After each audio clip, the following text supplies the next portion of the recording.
Hello and welcome back to another episode of the Pulse podcast, where today we have a very interesting topic for you. One that was actually suggested by a client of ours who came with a very simple question, which was, what happened to NFTs? So, what happened to NFTs? We have talked about them in our research, obviously concerning and related to blockchain and the crypto space. And we are aware, for example, that Kraken is going to shut down its NFT marketplace. But the question, simple as it was, I think had a deeper meaning to it, which was essentially, is this the end of the hype? It's been now 5 years, and at least for the last 4 solid years, it seems that NFTs was the only thing anybody could talk about, and there was a lot going on behind what NFTs were, their value, the collectibles. I mean, we had people paying upwards of $100,000 for an image of a pixelated ape, and we had digital cat gif that was worth more than a normal person's car. And we had also a huge volume of not only interest, but actual volume of transactions concerning NFTs. We were building NFTs linked to luxury items, collectors' casks and whiskey bottles and whatnot. And then it's true. All of a sudden, the past 6 to 8 months, that hype seems to have died down a bit, and there seems to have been really a subsiding of interest in NFTs. And that is very interesting because it didn't quite like go away. It went quite suddenly away in terms we had a hype and 100%, and then that probably dropped quite drastically. So it was quite sudden, yet we failed to notice this. So what is going on? Where are NFTs now, and where are they headed? So let's start with the Kraken NFT marketplace shutting down. And let's take that as a good starting point into our analysis. So Kraken didn't pull the plug on its NFT marketplace because they woke up one morning and said, you know what? Yeah, I don't like NFTs anymore. Um, I don't know, there's more money to be made in something else. No, no, no, no. They did it because they're planning on doing something else with the company and with the vision they have of where their business is going. Personally, I think they're playing the long game. So, in their own words, and this comes from the email they sent clients about the marketplace closure, shift more resources into new products and services. So this is what they want to do. Is this translating to bigger growth potential in other areas, in other opportunities, or is it something about the NFT market in itself that has um, changed enough for them to warrant this closure of the NFT marketplace? And this leads us back to talking about the speculation, the hype around NFTs, and which led a lot of people to buy and trade NFTs. And like I said before, it led to a large volume of transactions, which translated in a huge volume of sales. We're talking about millions and millions of dollars, and it was around obviously these NFTs, which were digital images to some extent that were seen as collector's items because they were tokenized, and they were innovative because they were bridging the gap between the digital and the physical world, and they were creating something that bridged that gap. It's a collector's item. It's not physical. You can take it with you in a wallet on your phone. You can store it in a cold wallet with seed phrase if you wanted to. So something that you could really hang on to, um, you know, for a longer time. Something that is like, instead of scurrying it away in a vault, you would put it in cold storage, and that was obviously very much part of the allure. And there is no doubt that a lot of this interest was very much justified. It was a great technological advancement that had an appeal to something that is very much in the physical realm, or that we still perceive as something that we do with, for example, art, or we do with wine, or we do with jewelry. But we can now do that on a digital plane. So what happened? Well, the NFT marketplace evolved. Let's face it, NFTs have changed dramatically since its heydays as the most popular new advancement in the crypto space.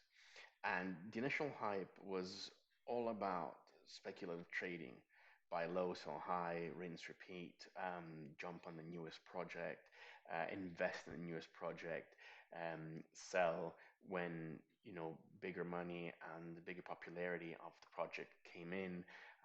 That's almost ensuring a profit, and then moving on to the next thing. But this, in a certain way, is like the Wild West of crypto, the Wild West period for NFTs. Um, Things have changed since. One thing that we see is happening is customers, people, they want utility, they want value, and not just short-term value, they want longer-term value, like you would have for any crypto tokens. So if you think about it, why would somebody spend thousands, hundreds of thousands, millions of dollars on an NFT? What is it that you're gaining from that aside from the collector's item? Is it really a collector's item? Who ensures that that is an authentic item that can be genuinely collected, that is not going to be replicated by somebody else down the road? And I know before you get into this, I know that they're unique pieces, but the images themselves can be replicated. The creator can create another one just like it. In fact, we had um, many of these series of NFTs which were very quite similar with slight variations. So what does that do for the value of NFTs in the long term? And can we actually do something more with NFTs? So this is another question that's coming up. So it's the utility, the long-term value, but is there an objective? Can we do something with NFTs? Can we solve any real-world problems? Can we use them to add value to something in particular beyond it being a collectible, beyond it being something that just has a speculative store of value? So where do we go from here? A lot of people that we've spoken to paint a very bleak future for NFTs. And I think this is a bit unfair because it centers around their value. And as we said before, their value was very much tied into the speculative nature with which NFTs emerge.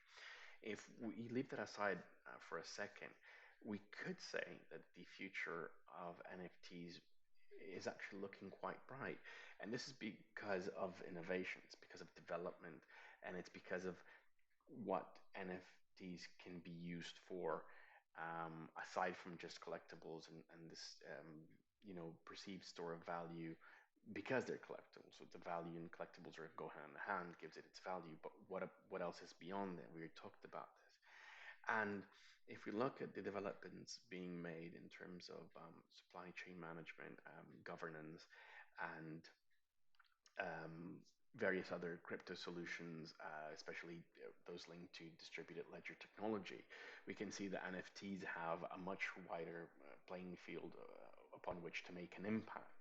So all of these practical solutions that are being developed within other aspects of the blockchain, and which NFTs are a part of, could create a wider panorama, wider horizons um, for NFTs to expand into.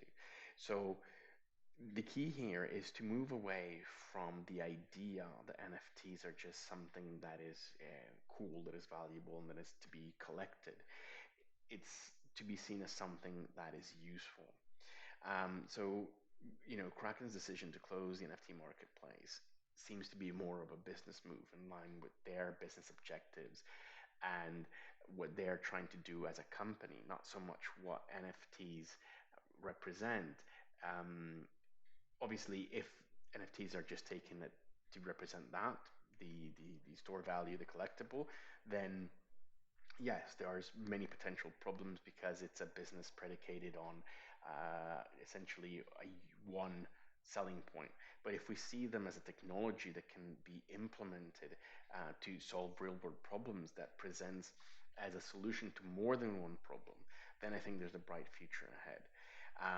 So this is where we are, and like I said, we are looking at a shift from a wild west scenario to a very much more evolved uh, crypto and blockchain sphere, where a lot of projects are gonna naturally start to evolve, and those that can't evolve, that can't provide some value add in terms of real world solutions, those will die out. But NFTs as a whole, as a category, it's very unlikely to die out.